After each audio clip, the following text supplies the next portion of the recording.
El tema que vamos a desarrollar hoy es el tema de regla de clasificación. Fíjense en que dice que el aprendizaje de regla de clasificación es un problema clásico de aprendizaje automático, digamos.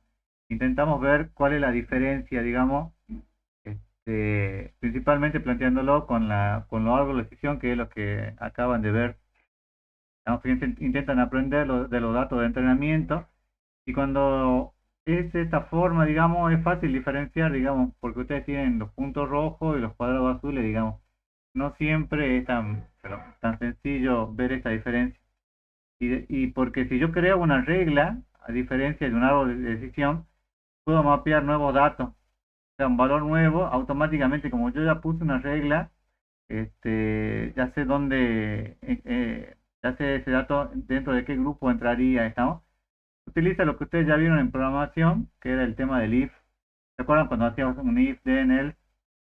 No sé qué lenguaje vieron, si Python o C o Java, digamos. Pero siempre hacían con if, ¿no? Entonces, en base a ese if que ustedes vieron, intentan definir cuándo un elemento pertenece a un grupo o cuándo va a pertenecer a otro grupo. Estamos planteando la regla correspondiente. ¿Cuál es la diferencia entre reglas y árboles? Dice, en general las reglas son más compactas que los árboles, porque fíjense, si yo acá tengo que definir, ¿cuántas reglas definiría para este ejemplo que tengo acá a la derecha, que es el covering o cobertura?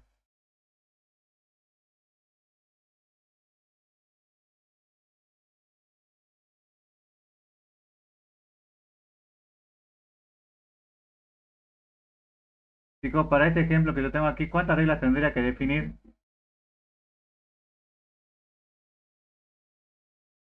Una, dos, tres, cuatro, ¿cuántas definiría? Dos. Dos, una para lo positivo y otra para lo negativo. Mientras que si yo armara un árbol, como lo que mencionaba recién y han desarrollado, el árbol seguramente tendría más de una rama, digamos, tendría una rama para este tipo y irían subdividiendo, digamos, ¿no? Fíjense en cuál es la diferencia. Dice, cada regla puede representar un concepto distinto y te permite agrupar o quitar reglas fácilmente. Y una regla puede fallar en algún caso. Puede ser que una regla para algún elemento no cumpla, digamos, el árbol no, digamos, porque el árbol es una, muchas veces es una subdivisión y siempre lo cubre, digamos. La estrategia utilizada para aprender reglas está basada en covering, que es encontrar condiciones de regla, un par atributo valor, toda la forma if. Y la idea básica es añadir pruebas a cada regla que se está construyendo buscando maximizar la cobertura. La cobertura sería la cantidad de elementos que están cubiertos por cada una de esas reglas, ¿no? Entonces hay una serie de algoritmos. Este es un algoritmo que está sacado de un ejemplo que ustedes lo buscan en internet, lo googlean, es de Wika. Este es Wika original, digamos, no el que utilizan ustedes en RapidMiner, sino que ustedes utilizaran la herramienta Wika. Fíjense, muchos de los operadores que ustedes trabajan, digamos, en RapidMiner, generalmente los que comienzan con W es porque son operadores que son definidos, trabajados por Wika. Ese es el método de clasificación más simple que existe, el 0R, ¿no? O 0 rule. Y el clasificador 0R simplemente predice sobre la clase o categoría principal o mayoritaria, ¿estamos? Si es nominal o el valor promedio si es numérico. O sea, sobre la mayor cantidad de atributos que ustedes tengan, le intenta predecir o decirle cuál es la regla para ese caso en particular, ¿estamos? Pero solamente le da para la cobertura de la mayor cantidad de elementos. ¿No? Acá le dice, por ejemplo, fíjense, la instancia son 1674 y ¿qué es el P? No importa. Fíjense, otro algoritmo es el algoritmo OneR o OneRule. Dice que este también es otro operador de Wika. Se van a dar cuenta porque cuando lo vayan a trabajar en Rapimir, todos comienzan con W. Vuelvo a repetir eso. El algoritmo usa particiones derivadas de un solo atributo para asignar valor a los individuos que tienen ese atributo. ¿Estamos?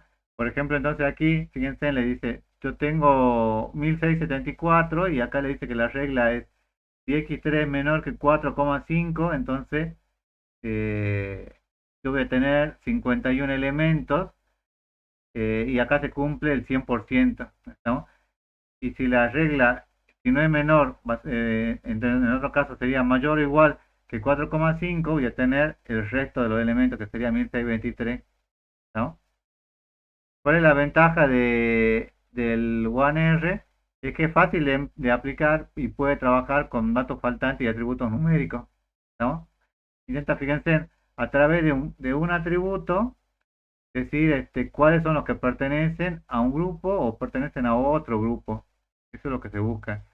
¿Y cuál es la desventaja? Que tiene a obtener muchas reglas porque se ve favorecido por atributos con mucha categoría. O sea, si yo quisiera dividir, por ejemplo, entre varones y mujeres, sería conveniente, digamos. Ahora, si yo quisiera dividir, por ejemplo, un grupo de alumnos por nombre, y yo tengo 100 alumnos y es probable que de los 100 alumnos, 10 alumnos tengan el nombre repetido o un alumno tenga el nombre repetido y los otros 99 no, digamos. Entonces, en este caso no convendría utilizar este algoritmo OneR porque me lo armaría uno por cada grupo. Y las reglas no necesariamente dan una clasificación exacta. Es el cuidado que deben tener. Entonces, fíjense en 0R, que le da para un solo valor, digamos, para la clase mayoritaria. 1R, que intenta dividirlo a partir del valor de un atributo, digamos. Y luego viene el algoritmo PRISM, que dice que este es un algoritmo de tipo cobertura, que en cada paso identifica una regla que cubre alguna de las instancias. Entonces, fíjense, acá dice, si es verdadero, está entre más 9 y menos 5, entonces tengo la clase P, y ahí va subdividiendo cada uno de ellos. Y después acá, fíjense, entre 6 y menos 1, los subdivide cuáles son los demás elementos, ¿no?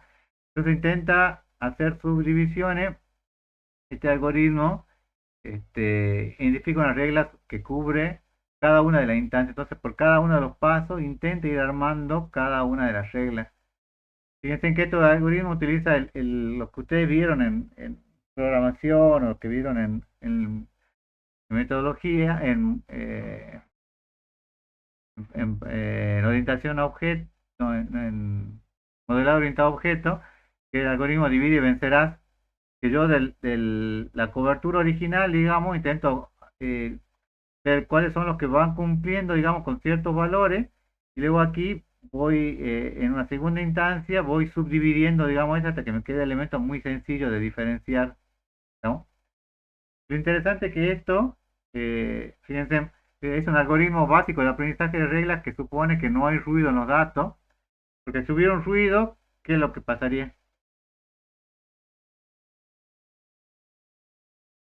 ¿Qué pasaría si hubiera un ruido con la regla?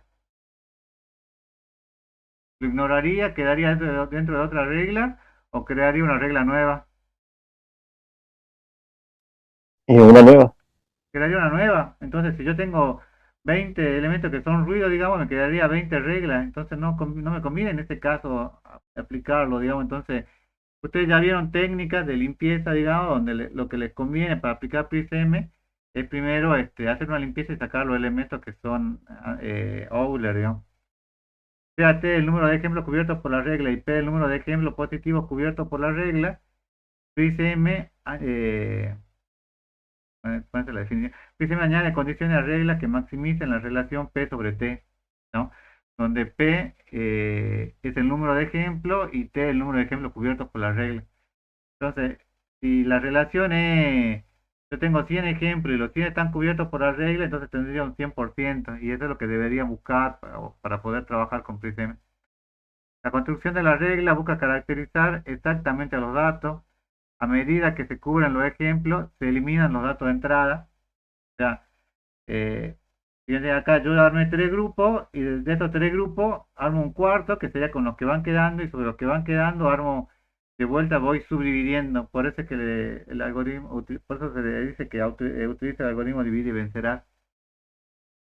Entonces, a medida que se cubren los ejemplos, se van eliminando los datos de entrada, van considerando solamente lo que le va quedando, digamos.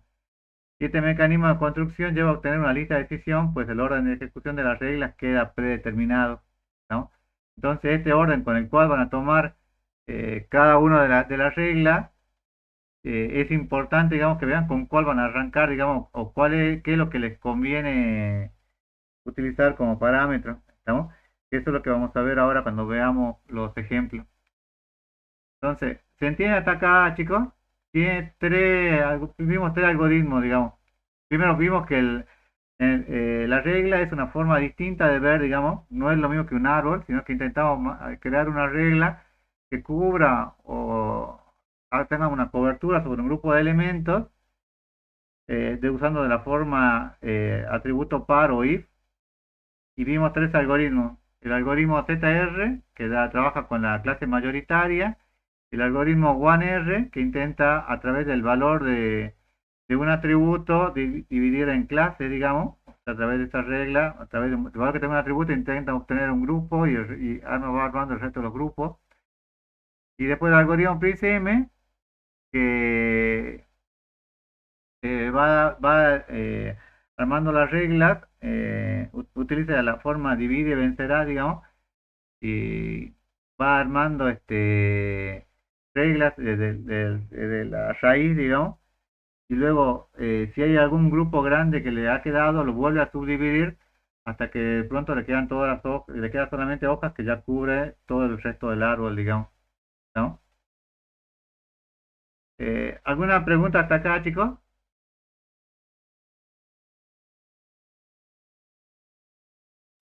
No, profe.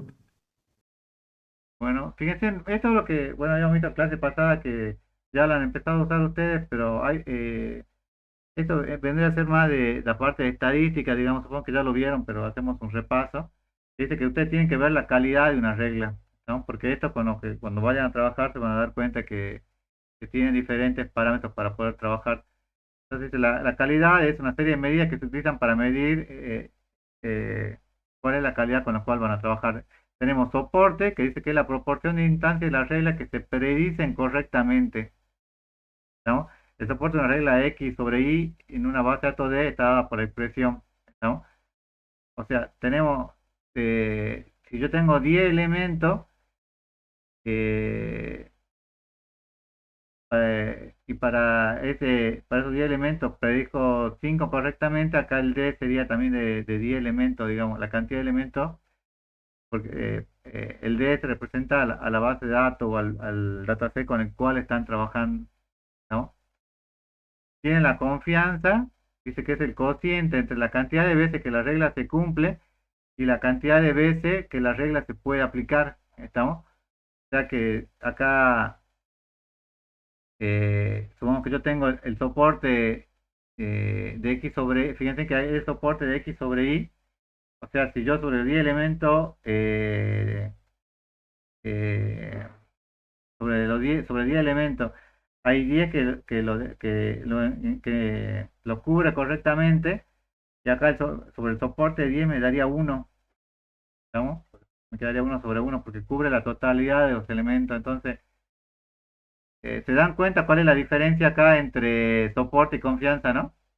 En la misma forma, cuando ustedes lo ven, ¿cuál es la diferencia?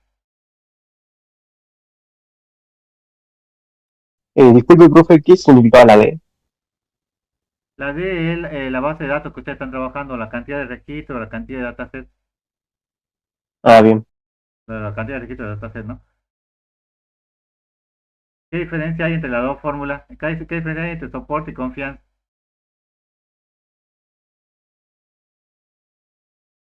El soporte, en el denominador, ¿qué es lo que pone?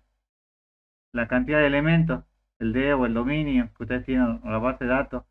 Y en la confianza, fíjense que el soporte de X sobre Y, pero sobre el soporte de X, ¿no? Esta es la diferencia. Acá ven sobre la cantidad de elementos y acá solamente sobre la cantidad de elementos que están cubiertos, ¿no? Esa es la diferencia, digamos. Y el interés, dice, dado una regla A que implica B, el interés mide cuántas veces más se verifican A y B juntos de lo que se esperaría si fueran independientes, ¿no? Entonces, el interés de A sobre B es el soporte de A sobre B dividido el soporte de A por el soporte de B, ¿no? Hay una serie de pautas a tener en cuenta que dice que si es mayor que 1, se dice que hay una dependencia positiva o que A incide positivamente en B y la regla es interesante. Por el contrario, si es menor que 1, hay dependencia negativa y la regla no tiene interés. O sea que lo que ustedes van a buscar siempre es que sea mayor que uno, ¿no? Para ver cómo es la relación del soporte de A con relación a B, ¿no? Mide el grado de dependencia entre atributos y sin embargo mide concurrencia, pero no la dirección de la implicación porque es una medida simétrica, ¿estamos? Entonces, el interés de A sobre B debería ser lo mismo que el interés de B sobre A. Escuchen, esta fórmula de calidad del interés, de confianza y soporte son con las que ustedes van a tener que jugar ahora, digamos, y creo que no sé si ya lo han venido haciendo, digamos, en los parámetros que le da RapidMiner en los diferentes operadores, para ver con cuál de ellos quieren trabajar y ver cuál es el que pueden obtener mejor resultado.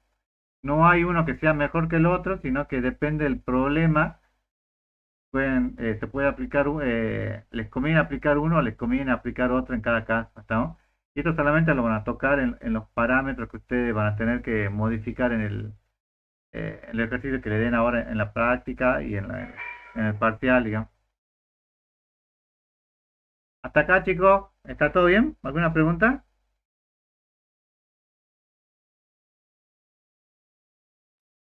No, profe, todo bien. Bueno, fíjense que esto en realidad es sencillo porque estamos viendo reglas de clasificación y la semana que viene vamos a ver reglas de asociación. Entonces ahí ya podemos comparar entre los árboles con las reglas de clasificación y las reglas de asociación y vemos cuáles son las diferencias en general que hay, digamos. Por si intentamos ir más o menos tranquilos, digamos. Después ya entramos de lleno con algunas otras técnicas como redes neuronales o algunas llamadas por ahí un poco más interesantes. Sin embargo, estas reglas de clasificación son muy útiles, digamos. Muchas veces uno quiere aplicar, no sé, aprendizaje profundo, quiere aplicar una red neuronal y sin embargo con una regla de clasificación bien definida o definida correctamente pueden obtener mucho mejor resultado o con un árbol, digamos. Por eso es que la idea es que ustedes vean en general, digamos, qué es lo que les conviene aplicar en cada caso. Bueno, el operador WZR, ¿por qué el 0R tiene un W antes? Porque se utilizaba en Wicca.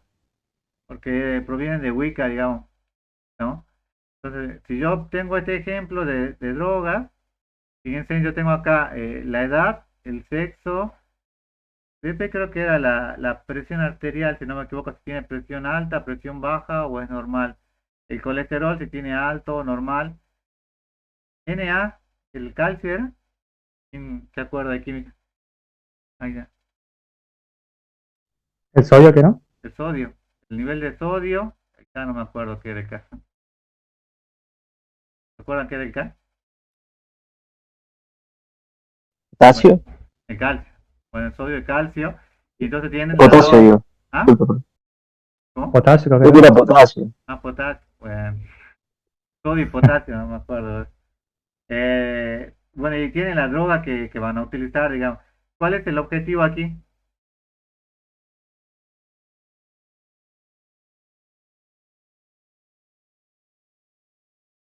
Para este dataset, ¿cuál es el objetivo? El objetivo es true, pero no sé qué significará. ¿Cuál? ¿Cuál true? O sea, la label que no. Claro, el objetivo es el label. Y acá está Claro, pero, marcado. Es la droga, claro, digamos. Lo que intentamos es como cuando ustedes van al médico y ustedes le dicen, no, yo tengo 23 años, soy mujer, tengo la presión arterial alta, tengo el colesterol alto, tengo el potasio 0,793 y creo que es el potasio de 0,331. Entonces le dicen, usted tiene que tomar la droga ahí, ¿no? Entonces, lo que queremos hacer es que aprenda, digamos, de este dataset para que si después viene cualquier otra persona y dice, ah, también es mujer y tiene, ¿no? En vez de tener 23 puede tener 24, o sea, hay un 80 o 90% de posibilidades que le recomendemos también la droga ahí, siempre que tengan siempre que esté en esos parámetros, ¿no? Queremos crear un conjunto de reglas. Ahora, las reglas no lo van a crear ustedes manualmente, sino que ustedes le van a decir al operador, que en este caso es 0R, que le diga cuál es la regla. Digamos, el resultado que predice es, y 0R le predice solamente para la clase mayoritaria. ¿De acuerdo o no? Sí. Sí, solamente era para la clase mayoritaria. Entonces acá, bueno, le muestro acá la descripción, pero acá le dice, el resultado que produce para la clase mayoritaria de la tasa en este caso es para droga I. Entonces va a encontrar todos los valores, va a encontrar solamente la regla máxima para droga I, ¿no? Después tenían, este era WZ0R.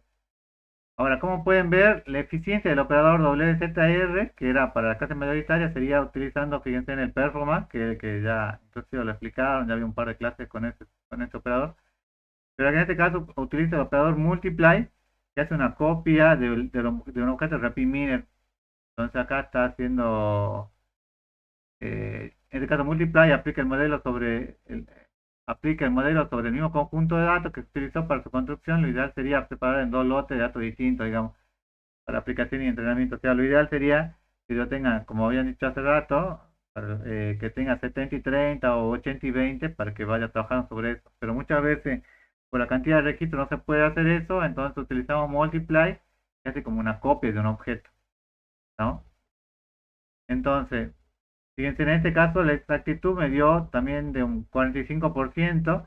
Todo lo que eran droga ahí encontró un 100%, y el resto no determinó nada, digamos. ¿Pero por qué? Porque el operador WZR, ¿sobre qué, sobre qué clase predice?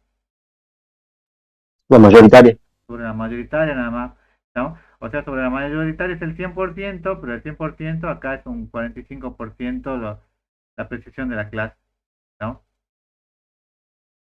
En algunos casos podrían llegar a utilizarlo. Generalmente no sé si se aplica tanto este WZR, puede ser para por lo menos para saber cuál es la regla de la clase mayoritaria. Fíjense, tiene el operador W1R. ¿Por qué W? Problema de Wicca. Porque viene de Wicca.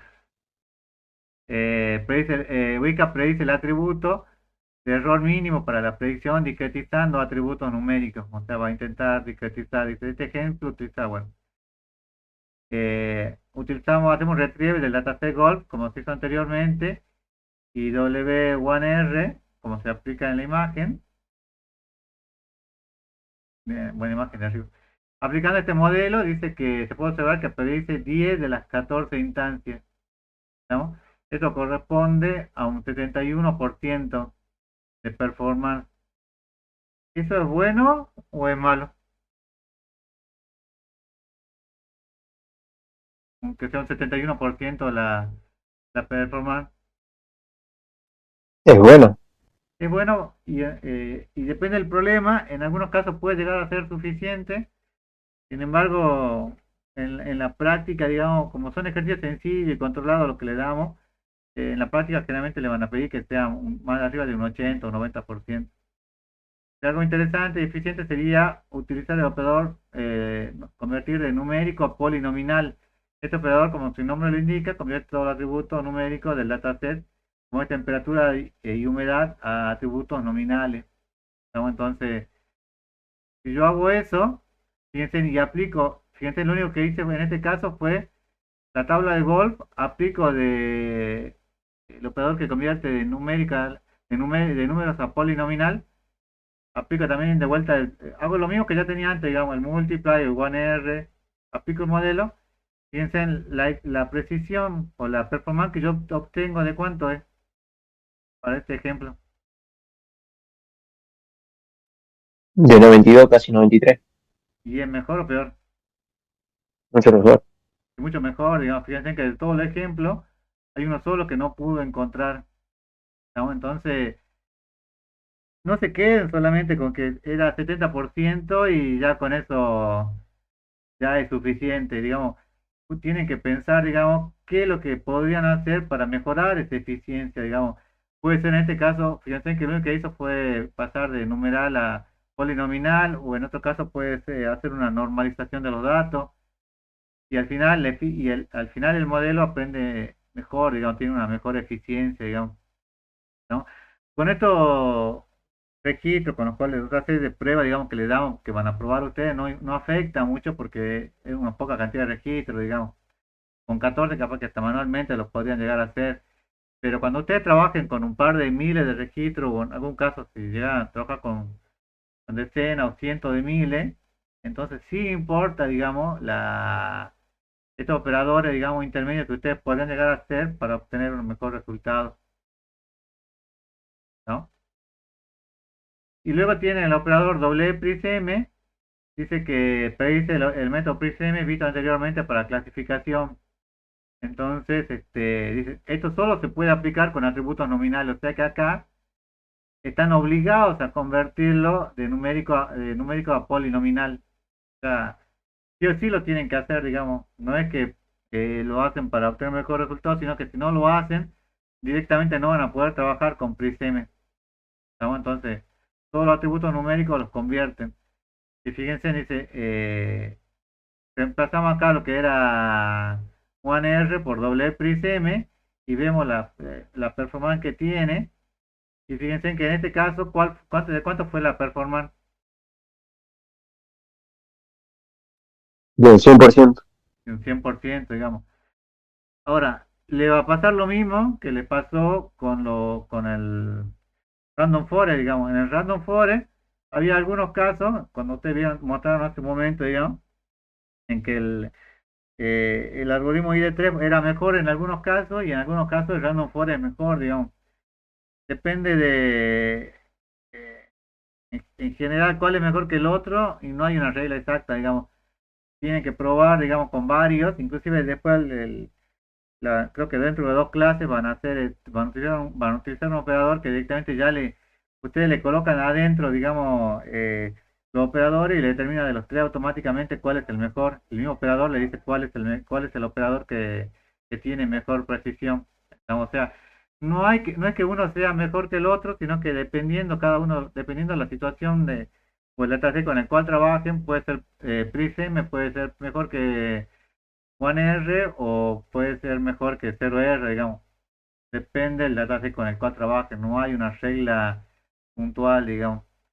Ahora, no hay mucha teoría de esta parte, digamos, que ustedes van a ver, pero lo interesante de esto, y que creo que así lo van a trabajar porque lo habían trabajado el año pasado, es que este ejercicio lo van a trabajar con algún